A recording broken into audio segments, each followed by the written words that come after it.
Hi, I'm Marlo from Wild Food UK. It's the 17th of April today and I'm out foraging again. It's a beautiful day today, a wonderful day to be outside and a wonderful time of year to be outside. Have a look around me. We've got all these beautiful cowslips coming into flower. I do love spring and summer. We've got our red valerian on the wall there, flowering as well. Plus our ivy-leaved toadflax, horrible name for a lovely looking plant. Don't eat your valerians or your toadflax and don't tread on the plants there, Attila. You can eat your cowslip flowers, they're lovely for garnishing a salad. On the wall we've also got some other great edibles. Look, there's some wall pennywort, our forager's cucumber. Down here we've got some hogweed growing out of the wall. There's a Wild Food UK favourite. Don't often see it growing out of walls like that. Another edible up there, that's our ribwort plantain. There's a bit of wild chervil growing out the wall as well. Down here though, there's actually a really lovely edible. Here's some hairy bittercress going into flower. That has a beautiful flavour, a bit like a cross between cress and rocket, but none of those are what I'm doing this video on today. Today I'm going to tell you about two plants that basically live with their feet in the water, and I am soon to do a series on foraging for beginners. Just be aware everyone, this is not a foraging for beginners video because stream sides are particularly dangerous for the forager, primarily because of this plant here, which was growing just a few meters behind me. This is a plant called hemlock water dropwort. There's one of the leaf stems. It's in the carrot family, which is a very interesting family of plants for foragers. It contains great edibles like carrots and our hogweed and one of the plants I'm going to show you today, but it also contains the most poisonous plants in the country, and this one here, hemlock water dropwort, is reputedly the most poisonous plant in the whole northern hemisphere of the planet. You can see the leaves look a lot like flat leaf parsley, nice and shiny, succulent looking. Apparently people mistake it for wild celery. But if you think you've got wild celery in the UK or flat leaf parsley growing wild from a stream, you probably haven't. Wild celery is particularly rare, and what you probably do have is this, because this is particularly common.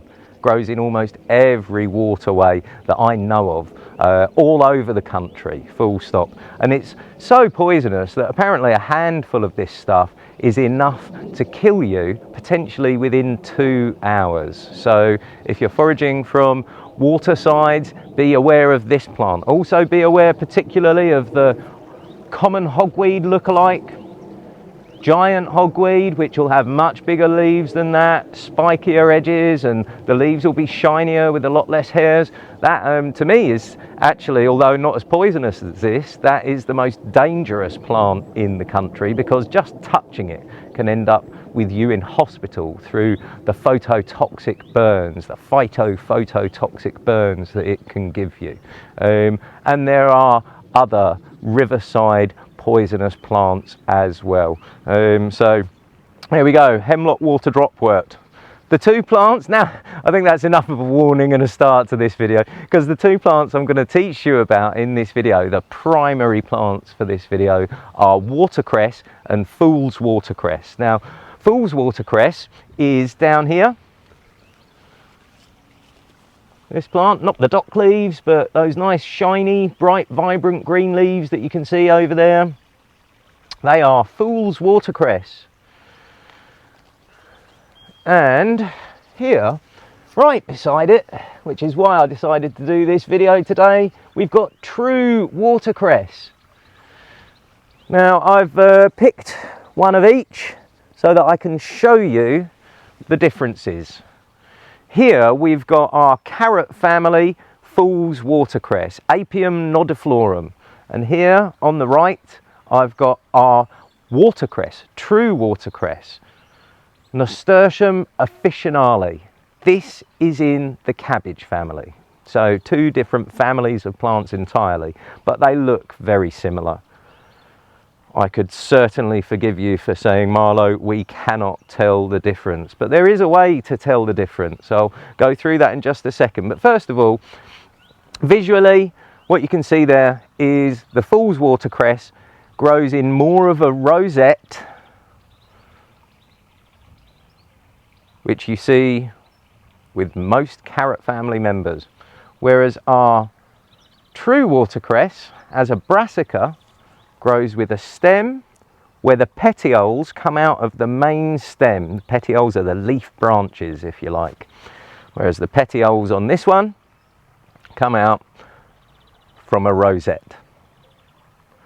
Now, this one, both of these are edible. Actually, I consider both of them really good edibles. This one has a carroty flavour. It's in the carrot family, and I use it in lots of my soups and stews. So every good veggie soup should have a base of carrot, celery and onion. I often replace the carrot with Fools watercress, replace the celery with some hogweed stems, and then for the onion we've got our wild garlics and our three-cornered leeks. So this is a plant that I use quite a lot.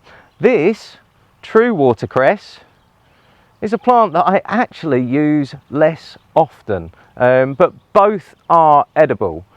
This one though, Fools Watercress, I do not recommend at all for the beginner forager, because there's a key way of identifying this one. First of all, or most importantly, not first of all, they look similar, but if your nose works, Fools Watercress absolutely stinks of carrot. Lovely smell of carrot from that plant. True watercress, if I break it and crush it up, that's always a way to release those aromatic chemicals, crush things up and have a smell. True watercress smells of cress. So as long as your nose works, you can identify true watercress safely. I still think that Fools Watercress is a bit of a risk for the beginner though, because it has a couple of other lookalikes. There's two other plants really that can look quite similar to this in the UK. Superficially, even brooklime I suppose can look quite similar to both of these. Brooklime's edible though. But we also have lesser and greater water parsnip in the UK. Now greater water parsnip is quite rare, but it's quite toxic as well. Lesser water parsnip looks a lot like this, and I haven't read much about it to be honest, but if greater water parsnip is toxic, I'm assuming that lesser water parsnip probably might be as well. Do not take any risks with the carrot family. So both of those plants are quite similar to this. They'll have more serrated leaves like a parsnip, whereas this has got nice rounded leaves. But their leaf shapes change as the plant matures. And here we've got a serrated looking leaf on our, slightly serrated looking leaf on our Fools Watercress. The way to really tell the difference again is use your sense of smell. The greater and lesser water parsnips smell of parsnip, whereas this one smells of carrot. But you've got to have a pretty good nose to tell the difference between the smell of parsnip and carrot. They are similar smells. True watercress though, smelling of cress with none of those carroty or parsnip smells, is something that once you're confident that you've ID'd it properly, you can eat from the wild. But there is one last further warning about both of these plants. I would not eat them raw from this stream down here. All over the UK we have a common parasite called the liver fluke.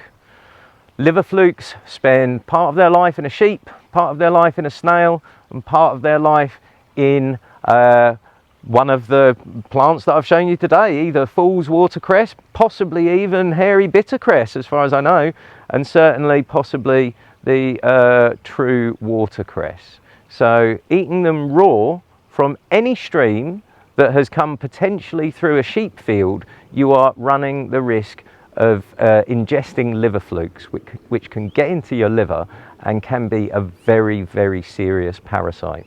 So do not eat any of these plants from, even though this stream looks beautiful and clean and it's running quite fast, I wouldn't dare eat these plants raw from this stream. Certainly if it's stagnant water in any way, you've got other parasites and other things that could be in there, so certainly definitely don't eat raw from any stagnant water, any plant that you find.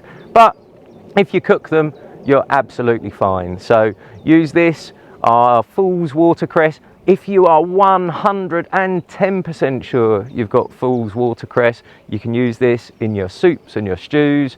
And watercress, easier to ID because none of the dodgy lookalikes smell like cress.